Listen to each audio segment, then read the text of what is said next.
This week's episode of Performance Anxiety features a man who's been called the godfather of grunge. It's none other than Seattle's own Steve Turner.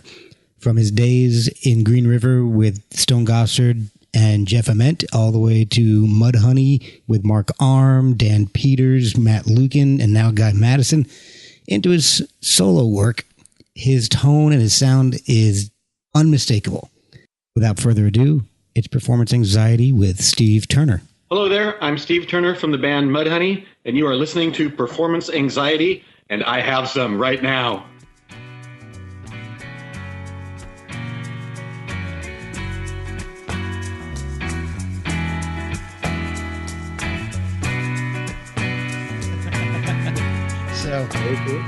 All right, so I appreciate you coming on and replying to a complete stranger online. That's fantastic. Yeah, no problem. All right. Well, I've been a fan for a while. I've been listening to you guys since I'm not going to say the beginning because I came in, or I guess around 90. A buddy of mine was a big fan, got me into Mudhoney, and I was looking at. That's pretty close to the beginning, to be fair. That's pretty early. It's earlier than I guess a lot of people. And I was on the East Coast too. Yeah. So, I was living in New Jersey at the time. We weren't getting everything from Seattle at that point. So, a couple years later, everything from Seattle came up. But it wasn't always easy to find. Wait, Trenton. Were you near Trenton, New Jersey? I was about like 40 minutes from Trenton. There was a real legendary club there. Oh, yeah. That was open already. I think, I'm spacing on its name though, but, Don Stewart worked there when he was a young man. Yeah, I know exactly what you're talking about. A good friend of mine named Ed is an enormous Mudhoney fan. And back around 93 or 94, he found a video of Mudhoney playing live in Trenton in that club. I don't remember exactly what year it was. I don't remember the club's name. But I remember watching the video, and what struck me was watching Mark Arm throw up on stage. Yeah, I've seen that video. So that's one of the things that struck me most about that video. I thought the guy comes out and throws up on stage. That's some dedication, man. That's awesome. I think was it called City Gardens or something like that? I think that might be it. But I was looking at the just the sheer amount of bands you've been in. And it's pretty crazy. I mean, we start off with Ducky Boys, Mr. Epp and the Calculations, Limp Richards, Splooey Numa, Green River, Mudhoney, which 30 years old this year. That's crazy. Grown Ups, Monkeywrench, Fallouts, and then your solo work. That's a lot of work, man. Yeah. You even missed a few. I'm sure I did. I read somewhere that you'd left Green River because you didn't really think that it was going to be a commercially viable band.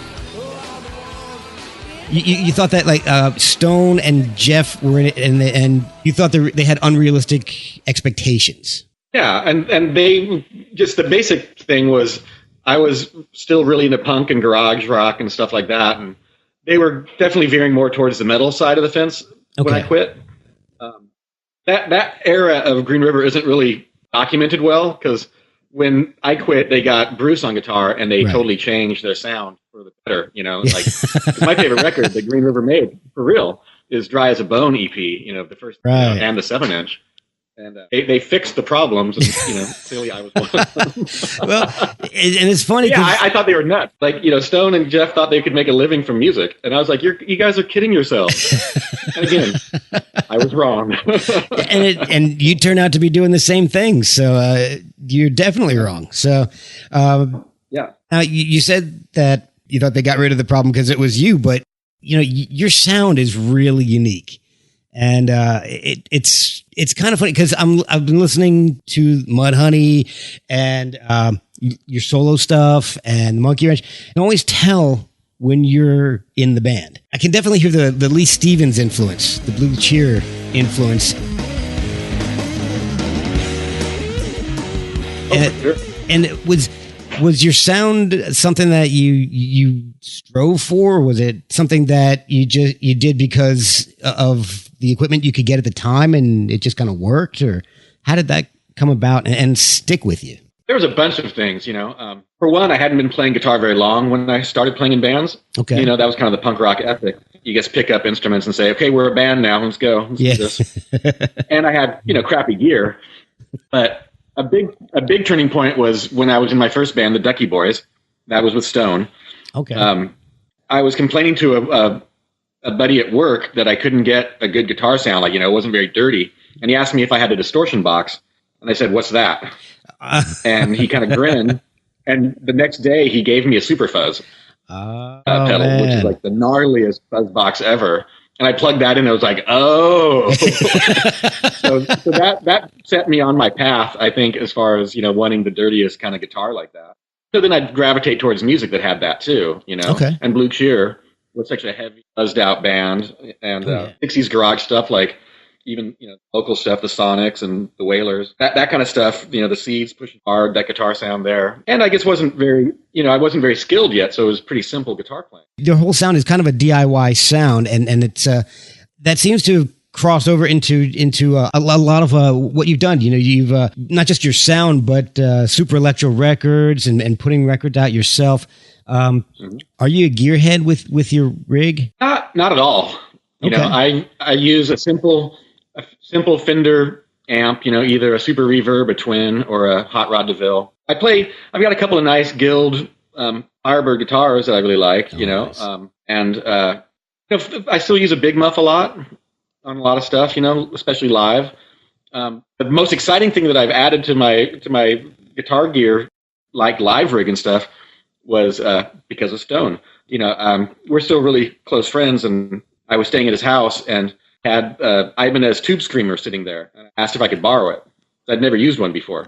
Right. I don't know. Are you a guitar player? Yeah, you can. I kind of feel like I'm like you. Or at least when you started. I don't know what I'm doing, but I really enjoy making the noise. Well, I'd never used a Tube Screamer because it didn't say either distortion or fuzz on it, I think. Whatever. Something else. I don't need that. But it's a great sounding box, and it kind of led me to some other totally different sounds to me, anyway, on the new record that we've recorded. Okay. So that was pretty exciting for me. So that's the latest revelation I've had. And it's such a standard mainstay of most rock guitar players, and I've never touched one. And that's crazy. Yeah, I would have figured that would have been in your rig from the beginning. Your first EP, Super Fuzz Big Muff, that's the name of the pedals. But I always kind of figured some of the other standbys would make their way into your repertoire. Like I always collected 60s and 70s fuzz boxes. I had tons of those. They're just kind of the weird, obscure ones. That's something different. But I rely on the Big Muff a lot still. Okay, I use a Proco Rat. That's the first thing my dad bought me a distortion pedal, and that's the only thing I've ever had. An original Proco Rat. That's Rat. They're great. They're really gnarly too. They're pretty high end. I remember in Mr. Epp, our bass player Todd used a Rat for his bass all the time. Wow. And it sounded great. And it's built like a tank. I mean, that thing's not going to break at all. But so let's talk a little bit about Mudhoney. How did that come to be? The Green River had broken up, and it seems like you do a lot of your work with Mark Arm. A lot of bands end up with you and Mark in almost all of it. Yeah. Is there a specific reason for that? Or? We can't seem to escape each other. Yeah, I mean, we're good friends, but there's a real communication musically between us. I mean, as soon as I quit Green River, he was really bummed. Alex was really bummed. Jeff was a realist about it. Like, we were friends, but he's like, he didn't think it was the band for me to be in anyway. I didn't either at that point. So, we were good. Like, he wasn't bummed out about it at all. He was like, yeah. The first thing I said was get Bruce in the band, because Bruce was their buddy and our buddy and everything. He's like, he should be playing guitar with you guys. Oh, man. Anyway, a few months after I quit Green River, I joined the Thrown Ups, which was some other friends of ours. And literally, it felt like days after I joined the band, Mark was suddenly in that band playing drums. So you guys are okay. You guys magnetically attracted to each other. Yeah, that would have been our fourth band together already, in the last. And that was really fun because I was playing guitar and he was playing drums, and we just really communicated well, And he was still doing Green River. As soon as Green River broke up, he called me that night. It was Halloween, I think. Green River broke up. Let's do another band. Immediately. was like, sure, I'll drop out of college. Yeah. Why not? You can always go back, right? Well, yeah, and that's what we did. One of the things I've always liked about Mudhoney is the sense of humor that comes through in the music. And it seems like a lot of bands in that era, I don't know if they didn't have it, or once they kind of started gaining a little momentum, a little popularity, maybe they lost it. But I can't think of a single album from Mudhoney where there wasn't one song that I thought that song is great. That song's hilarious. Even the album titles, like My Brother the Cow. They're just, you guys just always seem to be having a lot of fun, whereas a lot of bands in that era were not having fun. Yeah. Is that well, Mark, yeah, I mean, we were having fun playing music and stuff, and Mark's got a real, sarcastic sense of humor. Right. And like that comes through in his lyrics, obviously, and it always has since, I don't think he's changed that much. I mean, there was dark periods in, our world and stuff like that. Right. But I mean, the music was always an escape. We're not perceived as clowns. I mean, we might. Just I would say you guys, you look like a group of guys on stage, just having a great time, just enjoying the moment. Yeah. And I saw the Monkeywrench live, or not the Monkeywrench, Blood Loss live at Brownies in New York City, mid '90s. Yeah. And that was one of the most fun shows I've ever been to. It was hilarious. Oh, cool. Before the show, I'm sitting outside, had a couple drinks, and Mark walks by and he starts talking to me. And I just thought, man, that's really cool. Here's a guy who I think is a rock star kind of a guy. I get the feeling he and you never really looked at yourselves that way, but a lot of the guys listening to you definitely did.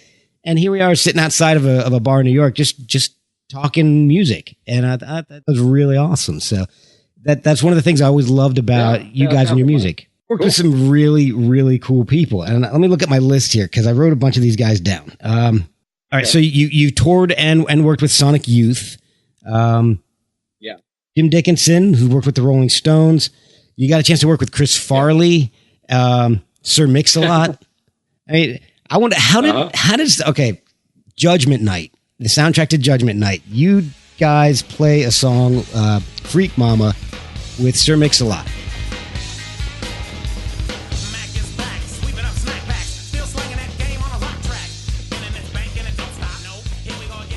How the hell did that happen? We were supposed to do it with a different rap group. Like, I was never real versed in that music. There's some things I think are awesome, but it's just not really something I'm going to put on and listen to. Right. But it was some other band that we were supposed to do it with. I'd hate to get it wrong, but maybe it was Funk Dubious. Okay. But anyway, the problem is they got held up at the Canadian border on the way to Seattle. Oh, jeez. And something like that. And kind of a last minute suggestion. Well, what about Sir Mix-a-Lot? He lives in Seattle, and he was up for it. So we had this idea for a song, and he came to our practice place with a little tiny digital recorder. Okay. And listened to some of the riffs we had and recorded them just like on this handheld thing. Yeah. And went home and arranged a song, and we put it back up, I don't know, maybe a week later at a studio, and he taught us the song basically. Like he said, play this riff this many times, that riff this many times. I'll sing here, and then you got the break, and and he arranged it really quickly, and we did it live basically. Taught us the arrangement of our musical ideas, Right. So he basically live sampled it and then wrote, the lyrics, and then we did it in a day. It was awesome. I mean, he's a Seattle guy. Sure makes a lot, Right. Yeah. He's a kind of a local hero. Yeah. That's fantastic. And see, no idea that was kind of a spur of the moment thing. It doesn't sound like it. That's for sure. It was pretty spur of the moment. It's one of my favorite tracks off Judgment Night. It's hilarious. It's one of those songs that just kind of makes you smile. It's because who Sir Mix-a-Lot is. It's such a weird mix. Yeah, and it's like kind of a garage rock riff with. Yeah, exactly. And it's one of those things. It's one. It's I one love of it too. You look at the groupings on some of the albums. You go, okay, that kind of makes sense. Helmet and House of Pain, Faith No More, Booyah Tribe. Okay, those guys make sense. And I saw like Mudhoney. I gotta hear that. That's gonna be crazy. So that's. How did you guys get involved in Black Sheep with Chris Farley? That was when we were on Warner Brothers Records and Reprise. Right. And that was just an offer that came in We just filmed it for one day. You know, it was just a one day of filming. It was impressive to watch Chris Farley because he did that scene, like several different takes of him coming out onto the stage and, you know, and falling around. He did it completely differently every time he did it. So that was pretty great to watch. And he was working hard. He was just sweating. And yeah, well, he was an improv master. You know, I can only, and I've taken a couple improv classes, which is kind of what led me to doing shows like this. And he's one of the guys you sit there and you look at and you go, he just oozes improv. I'm just, it must have been amazing to work with him, even for such a short period of time. So yeah, it was very short, you know, like, but it was, you know, fascinating, and you know talent when you see it. I think, you know, like the guy was amazing. I was reading preparing for the show. I was reading some quick bios and some reviews of the early Mudhoney stuff, and trying to put myself back in that time. So like 88 or so, hair metal was huge, especially where I was at in Jersey. Back when Superfuzz Big Muff came out, the first EP, it was a complete 180 from everything I'd been listening to. It was, and I guess the best way to describe it is super fuzzy and sloppy. And yeah, and I loved it. I loved it. It's, I guess maybe it was what some of the punk bands had done for you. It made me want to play my guitar. And right. Was that sound intentional? Was that, I mean, was it based? You'd mentioned that, you know, you were new to playing guitar yourself, but was it a desire to be something different than you were hearing on the radio, or was it? Well, at that point, we'd had several years of playing in bands, you know, and I never listened to the radio anyway. Like the radio, the pop music world didn't matter at all to us. Coming from the punk scene, and the punk scene had kind of started to mutate because, like, we were tired of hardcore, basically. Okay. You know, it was kind of a dead end as far as I was concerned. And so we were hearing different things, like Luke Shear, Alice Cooper, you know, Black Sabbath, of course, you know, some of the underground American bands. Yeah, Stooges, obviously. Yeah. The underground U.S. stuff like Dinosaur and Sonic Youth, Killdozer, Big Black, Butthole Surfers, you know, the way Black Flag and all the SST bands kind of started evolving. Right. It was part of that continuum, I think. You know, we thought we were a punk band, but we were a punk band that had me and Mark, who was obsessed with the Stooges, and, you know, and on and on. So, you know, it was just trying to make a big mess and, like, get loose and get fucked up. Does it ever hit you that you influenced a ton of bands? Well, I don't hear too many bands that I think we've influenced. I hear Fellow Travelers sometime, like, you know, back to New Jersey, when we about, what year would it have been? 90. We played, or we met some of Monster Magnet. I don't think we actually played with Monster Magnet, but early Monster Magnet. Right. And they had a couple singles, and I'd already had those first two singles, and I knew, they listen to the same stuff we do. Oh, yeah, like 25 like Tab, Travelers, you know, Spine of God. That stuff. Yeah, it's like so amazing, but I was like, you know, I didn't feel like we had influenced them or they had influenced us. It was just like, yeah, we're like old punk kids that. So I heard Fellow Travelers. I never heard anyone that I thought was that influenced by it. I think people might be influenced by the idea of us, you know, but I don't hear anyone ripping up. Not that you could, because we rip people off. Everyone rips people off. Well, yeah, that's fine. yeah, and you know, it's true because your sound is still very unique compared to everything that's out there. So. You throw on Mudhoney right now, and if you know who Mudhoney is, you're going to know it. And if you don't know who Mudhoney is, you're going to say, that is the fuzziest thing I've ever heard. What is it? You've done some solo work. What made you get into doing solo albums? Well, I've always been totally into, like, folk music and singer-songwriter stuff. That kind of was an outgrowing of being just into garage and folk rock stuff. Kind of led me, I mean, obviously Bob Dylan, but then kind of the children of Bob Dylan. The people the East Village folk scene of the late 50s, early 60s was a huge influence on me. Okay, yeah, Phil and Oakes then some amazing. of the people that were influenced by that, like Townes Van Zandt and Guy Clark, kind of gravitated to that as well. Okay. And so I always liked that stuff, and Mudhoney wasn't doing very much, and I decided to try to learn how to sing and play guitar. Living by myself for the first time in a while. And I guess told myself I'd wake up at 7 a.m. every morning, and try to sing and play guitar and write songs for an hour before going to work. The stupid car mine broke down again. I'm in a beat-up borrowed white Chevy minivan. Wow. See, and that's funny because that's something I don't think a whole lot of people can do. I can't do it. I've tried it for some reason. I tried it, and I can't. I don't have the coordination to do it. It's impressive. Yeah, it was.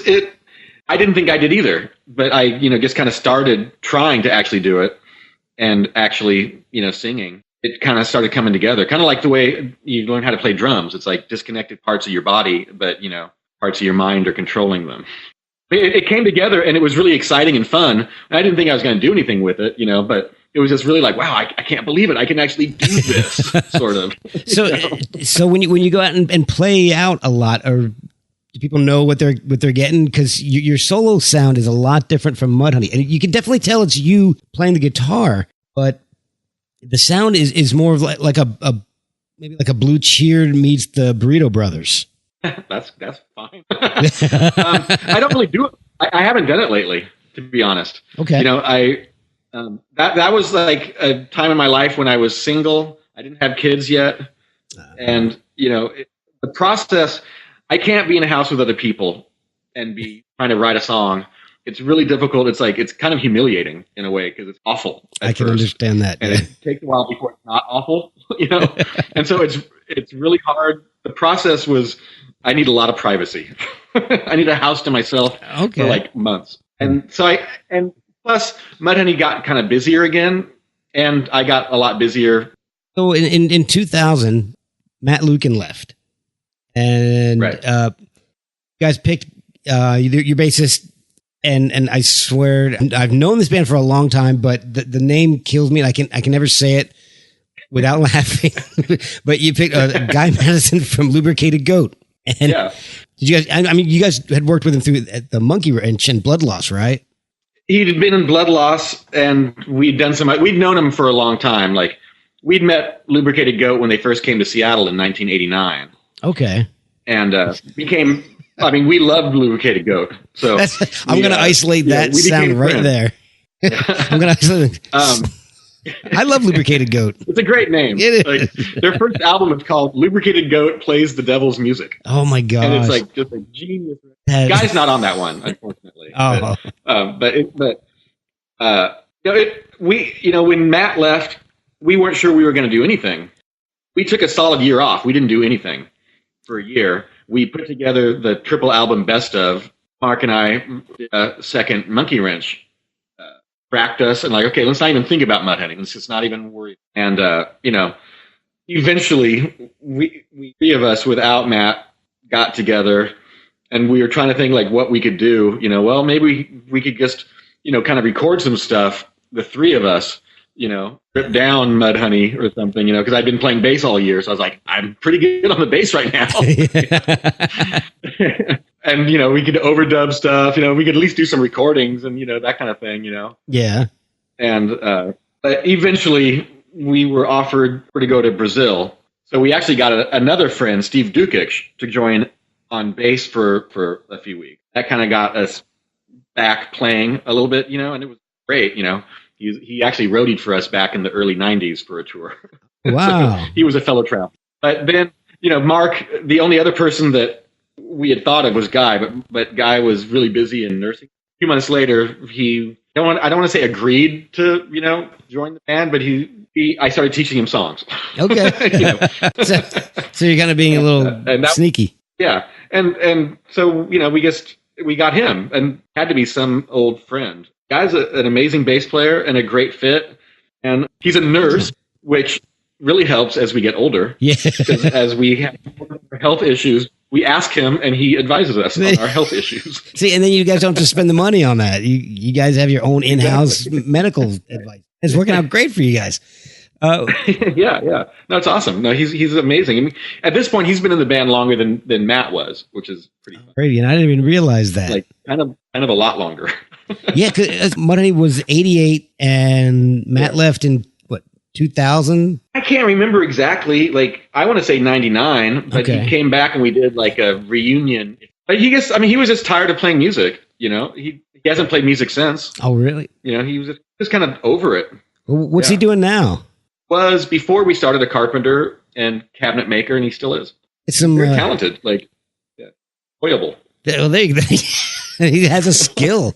That's awesome. Get some original Lucan cabinetry or something. That'd be fantastic. Does get some work through the Rock and Roll Connection still, for sure. Yeah. I know a bunch of people who would love to have something in their house, a Matt Lucan original. I know a lot of people who would pay money for that. Cabinets? Have them redo your kitchen? Yeah, man, anything.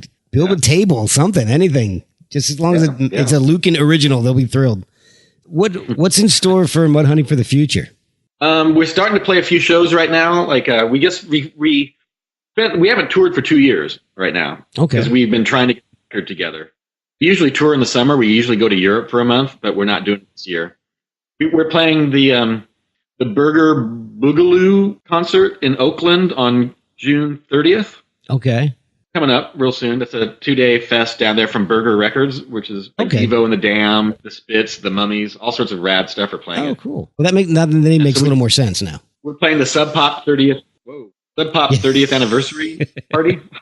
Yeah, somebody in my kitchen just dropped something, so that's all right. Okay, I was like, what was that? I think it may have been the dog or my son who's just peeking his head through the door now. So now I lost my train of thought. Okay, well, we're playing the Sub Pop 30th anniversary fest. Oh, that's right. That's in right. August. Yeah. Okay. And then we're going to tour Europe for a month in November. Okay. So and play a few other shows. We have a new record coming out. Oh, fantastic! Well, this will be out before that, so that'll be good. We'll hopefully get a few people aware that it's coming out, and get some pre-orders going in for you. I want to ask you one or two more things before I let you go. The name Mudhoney. I'd heard a story that and I'm familiar with the Russ Myers movie, but I heard that you guys didn't see the Russ Myers movie before you named the band Mudhoney. So I was just wondering. No, we hadn't. Was it just the name was hilarious, or what is it about Mudhoney? Mark thought the name was cool. Mark thought the name was kind of cool, and I did too when he suggested. Like, yeah, that sounds pretty cool. I was really into Blue Cheer and shit like that at the time. Mm-hmm. So I was thinking, that sounds like kind of dirty hippies in the mud, like, Woodstock or something like that. Yeah, that makes a lot of sense. And we liked the idea that it was connected to Russ Meyer because the few of his movies that I'd seen were amazing, Beyond the Valley of the Dolls. Right. So, and I should say The Immoral Mr. Tease. That was always one of my favorites. I don't think I've seen that one. No. It's an early one. It's an early, super nudie cutie one, Earl Mr. Tease. I'll have to check that one out. It's almost like a silent movie. Yeah. Oh, wow. Really good. All right. And before we wrap this up, is there anything that you're listening to that would surprise me? You can tell some of your influences, and you've given us a few, but besides Blue Cheer, Phil Oakes, Dylan, is there anything that if I pulled up out your record collection, I would not imagine Steve Turner listening to this? I've actually been listening to a lot of hardcore and thrash metal lately. Really? Yeah. Well, okay. I work at Cascade Record Pressing, which is a factory that makes records, right? Okay. And a lot of my coworkers are really into thrash metal and stuff. Okay. So we listen to a lot of Sepultura and Poison Idea. Oh yeah. All sorts of crap I don't even know the names of, but I like a lot of it because it's just crazy. It's nuts. Yeah, it's so insane. Well, Steve, I really want to thank you for coming on. If anybody listening to this wants to follow you, are you on any social media? Can they follow you, your solo work, Mudhoney? I'm on Instagram as Steve's Bad Ideas. I think Mudhoney's got Bad Ideas on Instagram. I'm not sure how those things work, but on there I put things up. Records I buy, that kind of stuff. Excellent. Well, I'll definitely follow you here. I'll get the show's account to follow you. I think Mudhoney's on Twitter. Yeah. Mudhoney's also on Instagram, but we don't run that stuff. I'm not on Twitter, but I'm definitely on Instagram and Facebook. Well, I found you through Facebook, which is, again, I appreciate you agreeing to speak with a complete stranger through Facebook. So that was fantastic. Thank you so much. Sure. And no troubles. Steve Turner, thank you for coming on Performance Anxiety, and good luck with the tours. Good luck with the new album, and we'll do everything we can to let people know it's out there. All right. Thank you, Performance Anxiety.